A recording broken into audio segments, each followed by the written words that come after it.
There was a hum in the air that afternoon, something taut and invisible, like a wire stretched too tight. Hollow Creek's livestock auction wasn't new to noise or tension, but today it vibrated with a different energy. Not the kind stirred by bidding wars or prized cattle parading through sawdust-lined pens, but by the anticipation of spectacle, of danger barely leashed. It started with a voice, sharp, deliberate, and impossible to ignore. 1 million, Benedict Cross announced, his tone as crisp and cold as the autumn wind that curled through the bleachers. That's what I'll pay to anyone who can get that mutt to sit beside them for 5 minutes.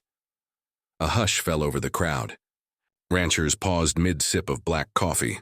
Breeders exchanged wary glances.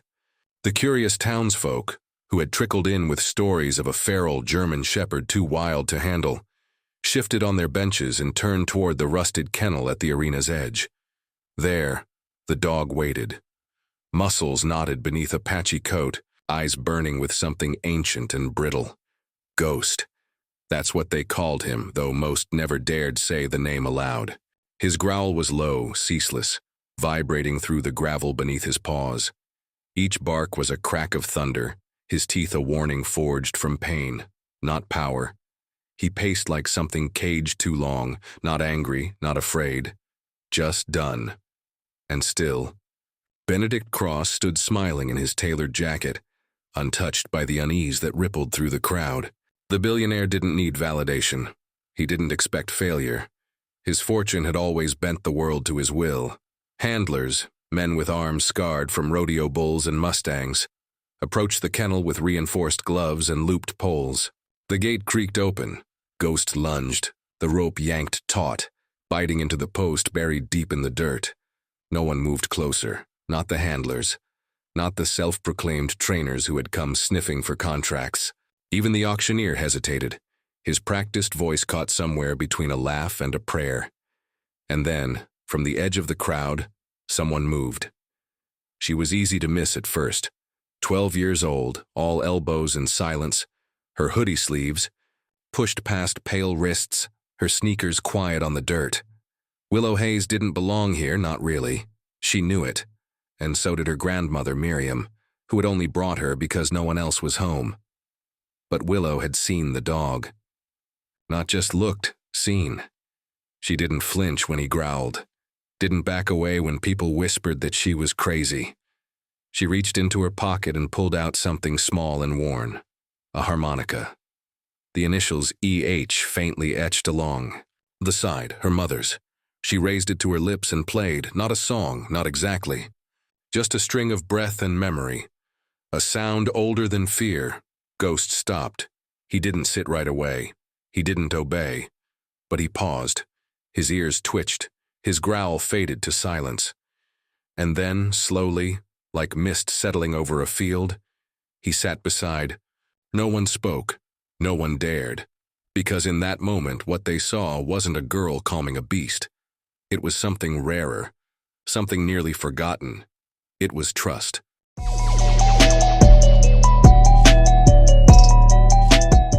The road home was quiet. Not the kind of quiet that comes from peace, but the kind that sits in your chest like a question unanswered. Dust curled in the wake of Miriam Hayes' aging pickup as it rolled through the golden light of late afternoon, heading away from the chaos of the Hollow Creek auction and into something far more uncertain. In the back seat, Ghost didn't move. He sat, still, watchful, not yet relaxed, as if the gravel itself might turn against him. And beside him, barely breathing, sat Willow Hayes. She hadn't spoken since they left the arena. Not when her name was whispered in disbelief by strangers. Not when Benedict Cross's $1 million challenge had dissolved into silence. Not even when Ghost, the dog no one could tame, had walked calmly at her side. Miriam didn't ask her to explain. She knew better. Some things didn't need questions. They needed time. When they reached the ranch, the sun had just begun to dip behind the hills, brushing the fence posts with orange. Willow opened the door and stepped out. Ghost followed, not because of a command, she hadn't said a word, but because she moved. That was enough. He didn't enter the house. Instead, he circled its perimeter, skirting the porch like it might reach out and bite him. Willow left the door open anyway, then climbed the stairs to her room and placed her harmonica on the windowsill. That night, she fell asleep with her shoes still on and her fingers curled around the corner of her mother's old journal. Below her window, Ghost lay in the shadows, ears alert, body coiled. Not asleep, just resting, like a soldier between battles. The days that followed were filled with small silences, the kind most people don't notice, but Willow did.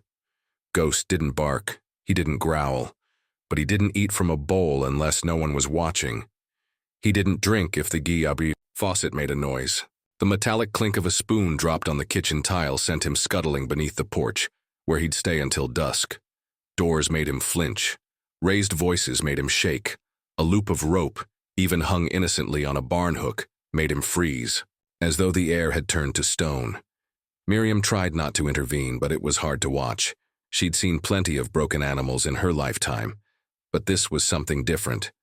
Ghost wasn't skittish, he was haunted. She told herself to give them space. Willow would figure it out, or she wouldn't. That had always been the deal with animals like this. Some got better, some just got quieter. But Willow didn't try to fix him, she didn't coax, she didn't command. She simply followed. Not too close, just enough.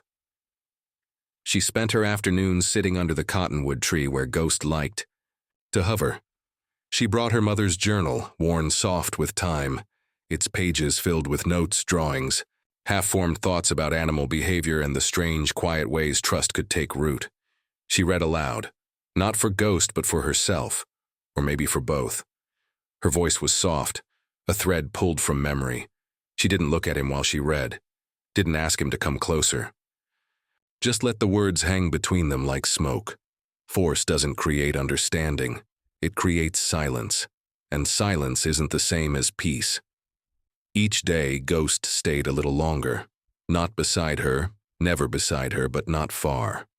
Would circle once, then twice before settling in the grass within earshot. His body didn't soften, but his eyes lost the sharp edge they'd worn since the auction.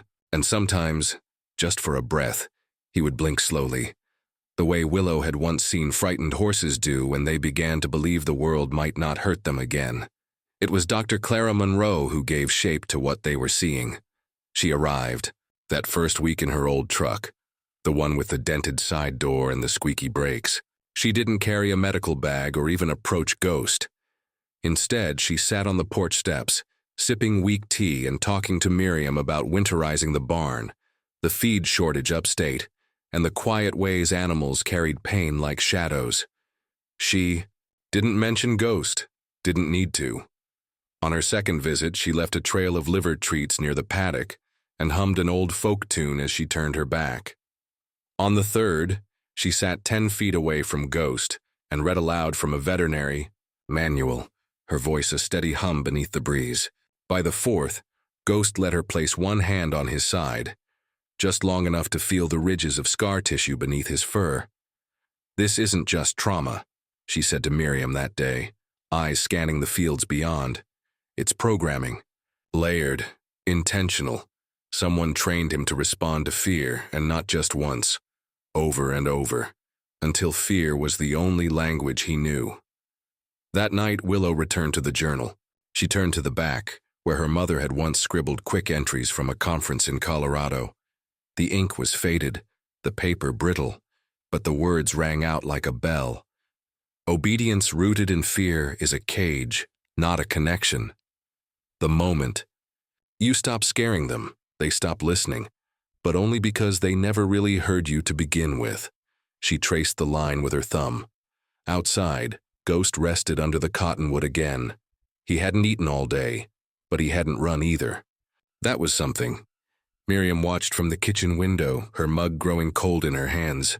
She didn't say anything when Willow came in, didn't ask how it was going. She just nodded toward the stove and said, "I saved you some soup." They ate in silence, and somewhere beyond the walls of the house, in the dimming field where frost had started to gather on the grass, a dog who had forgotten how to trust curled into himself, but not entirely alone.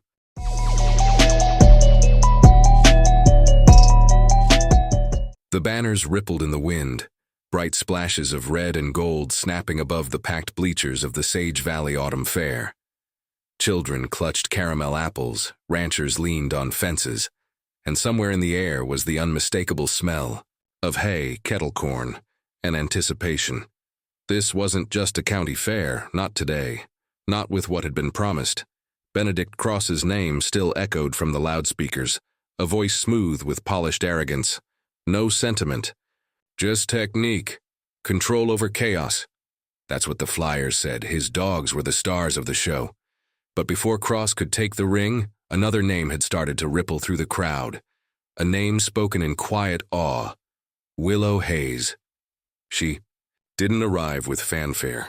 No trainers flanked her, no logos stitched on her jacket. Just a 12-year-old girl in scuffed sneakers, her hands buried deep in her pockets. And beside her, not behind her, not leashed, walked Ghost. The murmurs started before they even stepped into the ring. The same dog who had snarled through steel bars at Hollow Creek now moved with purpose, unhurried, alert. He was no show pony. There was nothing choreographed about his gait, but it was impossible not to watch. They stopped in the center. No one had announced them. No music played. No commands were barked. Willow stood still, breathing with the wind. Ghost sat beside her, and the crowd fell silent. She didn't speak, didn't gesture. She moved, barely, and Ghost mirrored her. A step, a pause, a crouch, a turn. His ears tracked her every shift, but there was no tension in his body, only readiness. When she raised her hand, slowly, as if offering nothing more than the chance to choose, Ghost lowered himself into a bow. Not a trick, not submission, but something closer to greeting. Someone gasped, someone else laughed, a sound. Disbelief. But most simply watched, too startled to move. Then she reached into her coat and pulled out the harmonica. The same one that had quieted a snarl in a crowded auction ring. She didn't announce herself. She didn't scan the crowd. She lifted the instrument to her lips and let the breath do what her voice never tried. The melody wasn't anything you'd recognize. It drifted, soft and slow, more memory than song. But Ghost heard it. His ears twitched, his gaze locked on hers. And then, as if the music itself had said what words could not, he lay down completely and rested his head on his paws. The audience didn't applaud, not at first. They held still, not out of politeness, but reverence, the kind that makes your lungs feel too small, the kind that says, "Don't break this." But the moment broke itself, gently, with the surge of clapping hands, camera shutters, and a boy shouting, "Ghost!" from the railing like he'd always known the name.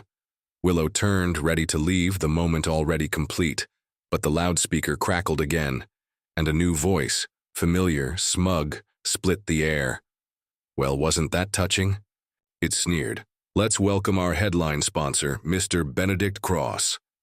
And out he strode, broad-shouldered, silver tie gleaming, and at his side, restrained by two handlers, was another German shepherd. This one was thicker, darker, angrier. Foam gathered at its lips, and its eyes rolled white with panic. The rope, harness across its chest, dug deep into skin already raw in places. This dog, Benedict announced, holding the mic like a weapon, was declared untrainable by 4 separate facilities. But today we'll demonstrate real control.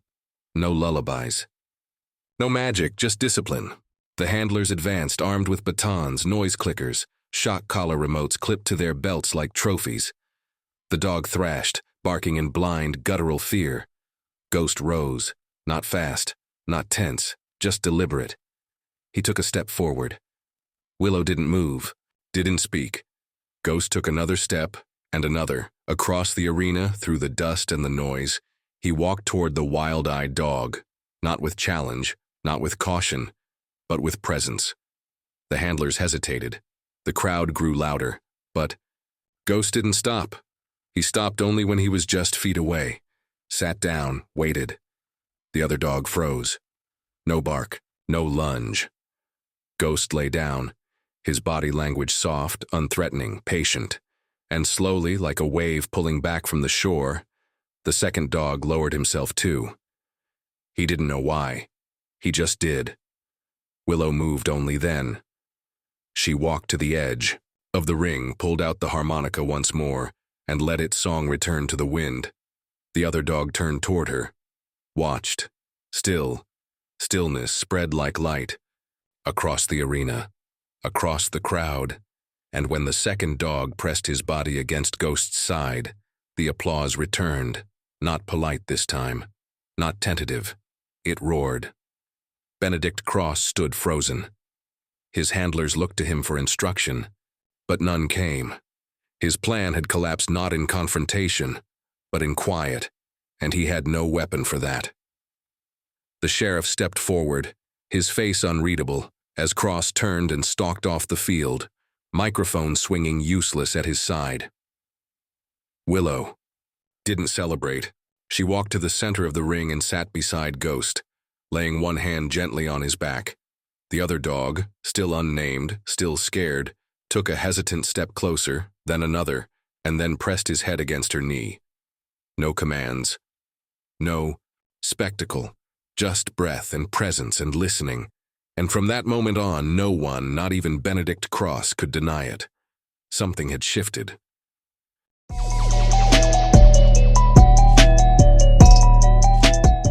By dawn the next morning, the story had already taken on a life of its own. The video of Willow Hayes and the two shepherds had flooded regional feeds overnight, first as a curiosity, then a marvel, and by morning, a kind of quiet revelation. News anchors dubbed her the girl who listened.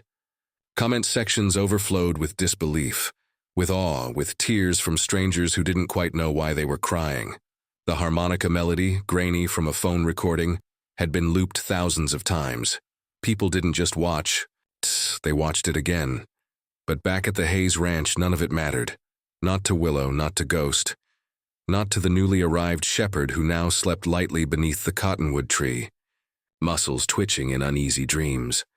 Miriam stood at the edge of the paddock with her thermos of coffee, watching them move, Ghost and the other dog, now called Bramble, mirroring each other's steps like birds in silent formation. Nothing rehearsed, nothing commanded, just the slow unraveling of fear, the loosening of whatever grip the world had once clenched around them. There was something holy in it. Dr. Clara Monroe arrived just before lunch, her truck sputtering to a stop beneath the porch eaves. She moved slower these days, her knees stiff, from years of crouching beside stallions and sedated bears, but her eyes still held that steel-edged kindness that never once confused compassion with pity. In one hand she carried her worn leather medical kit, in the other a cloth-wrapped parcel tied with twine. "I brought more than vaccines today," she said, joining Miriam at the fence. "The university's been calling, behavioral scientists, equine psychologists, search and rescue handlers. They all want to know how your granddaughter tamed a monster in 5 minutes." Miriam sipped her coffee. "She didn't tame him," she said quietly. She listened, and he heard her. Inside the barn, Willow sat on a hay bale with her mother's journal in her lap, the same one she'd read aloud from in the early days, the ink now softened by time, the edges curled with use. These weren't just notes, they were principles, promises. Do no harm, be the place they run to, not from. She had just turned to a new page when a knock at the barn door pulled her from the page. Clara stood in the doorway, framed by sunlight and dust. "May I come in?" she asked, though she'd never asked before. Willow nodded. Clara walked forward and set the parcel down beside her. "This belonged to your mother," she said. "I kept it after the accident. Thought maybe..." One day, Willow untied the twine, unfolded the cloth, and found another harmonica inside, older than hers, the metal dull with age, the initials EH still etched into the side, faded but clear. Emma Hayes. "She carried that one through college," Clara said. "Told me once that dogs listened better to music than shouting. Said it reminded them of something older than fear." Willow held it carefully, the way someone holds a bird's feather or a stone pulled from a river, something weightless that had somehow survived a storm. Outside, the wind shifted. And with it, Ghost lifted his head. Elsewhere, the consequences of Benedict Cross's public collapse had begun to ripple outward. Though the billionaire had left the fairgrounds in silence, his media machine had not. Edited footage began to circulate, clips of Ghost snarling behind bars, montages of his lunges stitched into a cautionary tale. Headlines appeared overnight. Untrained dog poses public safety risk. Fairground hoax or dangerous trend? Miriam found the first one online, her jaw tightening as she read. The fingerprints were obvious. Cross's media team always wore the same cologne: power, fear, and spin. That evening, the kitchen table became a war room. Clara, Miriam, Willow, devices and printouts spread out beneath the flickering light bulb. Outside, the wind howled. Ghost lay by the hearth, eyes closed, unmoved. "He's trying to erase what happened," Clara said, tapping her screen.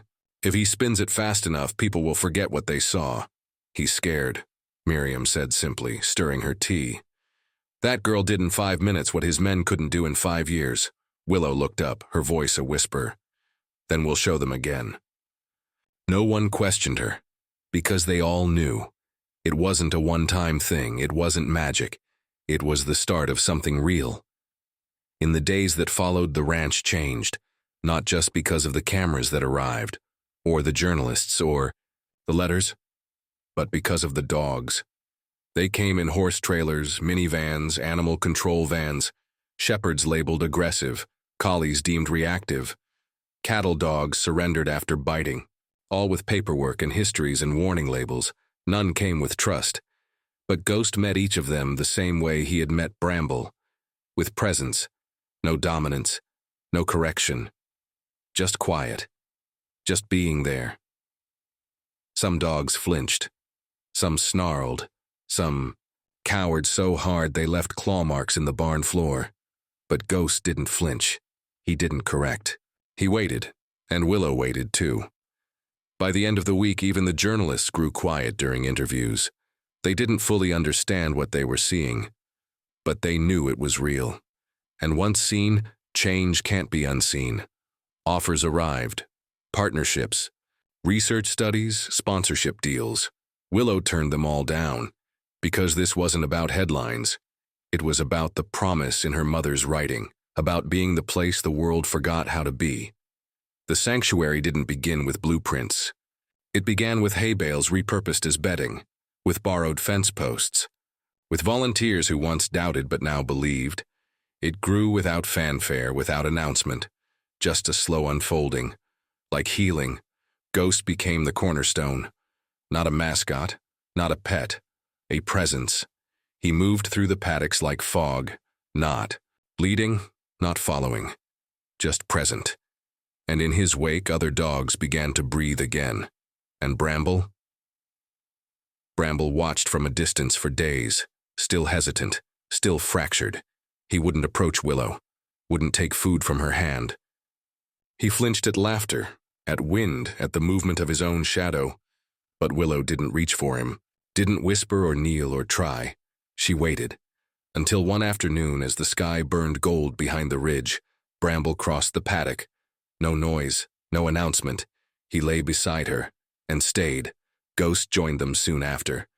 And for a long while, three of them just listened, to the wind, to the leaves, to the quiet that comes when something broken chooses not to run.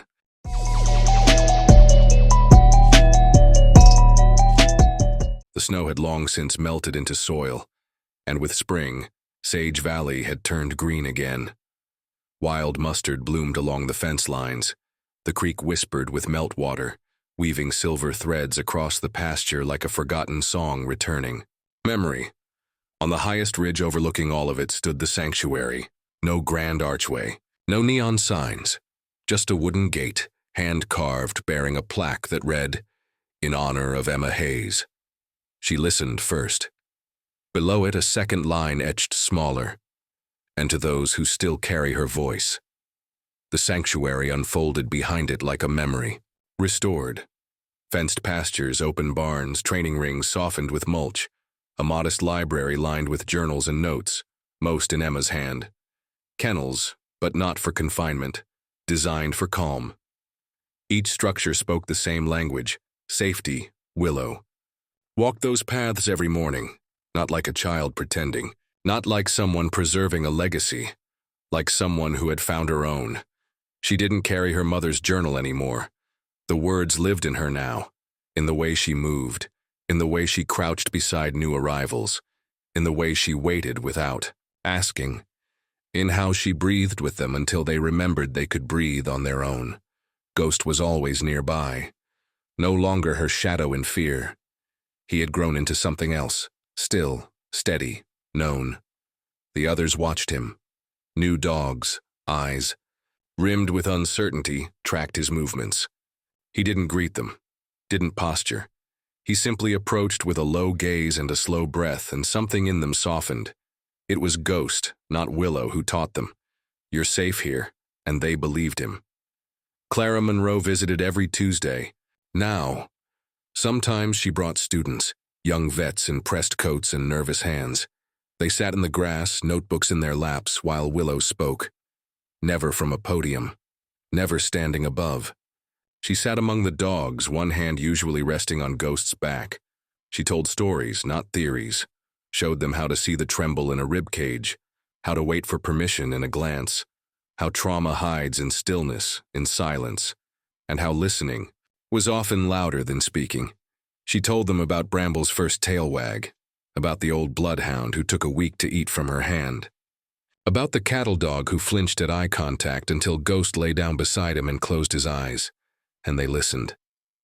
Because she had. One Thursday in May, a black SUV rolled up the gravel path slower than usual. Less a storm, more a sigh. From the driver's seat stepped a young man in a dark jacket, a manila envelope in his hand. Caleb Cross. He didn't wear his father's arrogance. Didn't speak right away. He stood at the gate, hesitating. Willow met him halfway down the lane. Ghost. Walked beside her, silent and calm. I'm not here for a fight, Caleb said quietly. He offered the envelope like it weighed more than it should. It's from him. He wrote it before the stroke, before things got worse. Said it had to be given in person.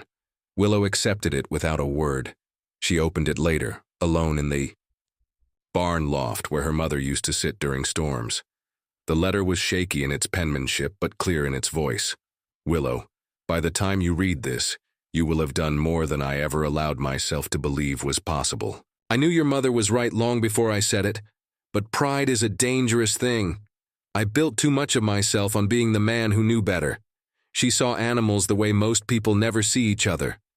And now, I see it too. Because of you. Tell your grandmother I'm sorry. Tell Dr. Monroe she was right to walk away. But most of all, tell Ghost thank you. Benedict Cross. Beneath the letter was a deed, notarized, official. It transferred ownership of the neighboring ridge, a parcel, of untouched meadowland to the sanctuary, a space for expansion, or maybe just freedom. Willow folded the letter carefully, placed it in the drawer beneath her harmonica, and walked outside into the golden light of a setting day. She stood at the new fence line, watching as young dogs chased shadows and butterflies. Bramble lounged nearby, his breathing deep, his body no longer taut like a question. Ghost sat beside her, silent as always. From the porch, Miriam called for the last round of volunteers to come in for supper.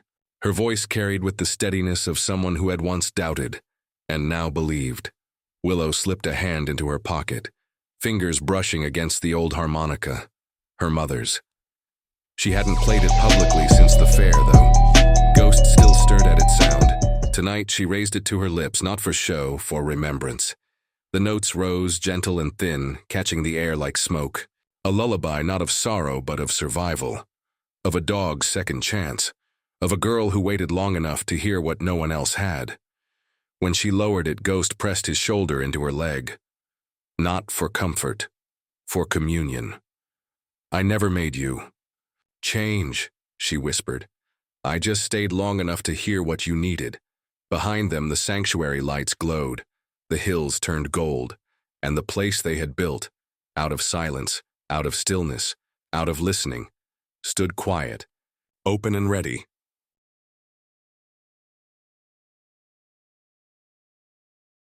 The sky over Sage Valley darkened with the soft hush of twilight, a gentle blur between gold and indigo. From the porch of the sanctuary, lanterns flickered to life one by one, casting a warm glow across the paddocks and gravel paths.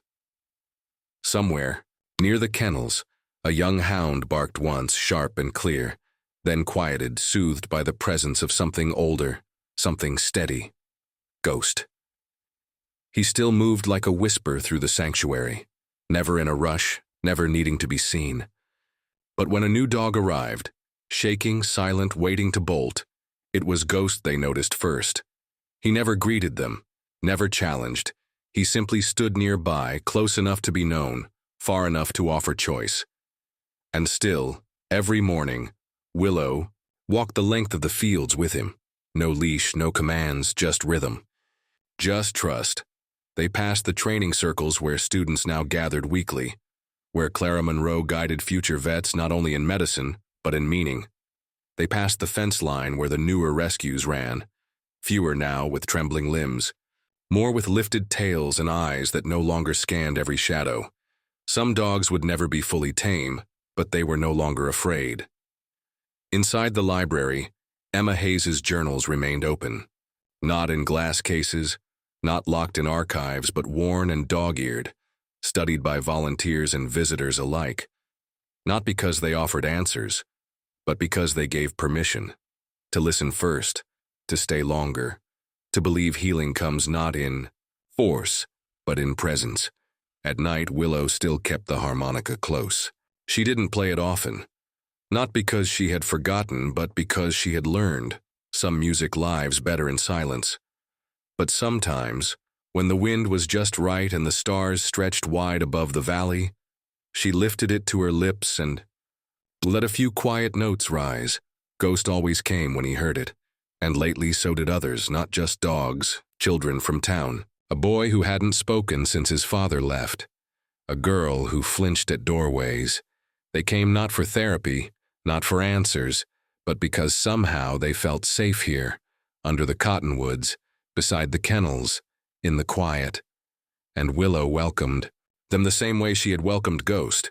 She waited, she listened, she stayed. Because this story was never about training a dog. It was about what happens when we stop trying to fix the broken and start simply being with them. When we stop talking long enough to hear what hurt really sounds like, and though the world might keep forgetting how to listen, one sanctuary on a hill had not. The wind moved through the trees that night like breath through a harmonica, a melody, not yet finished, a promise not yet complete to be continued.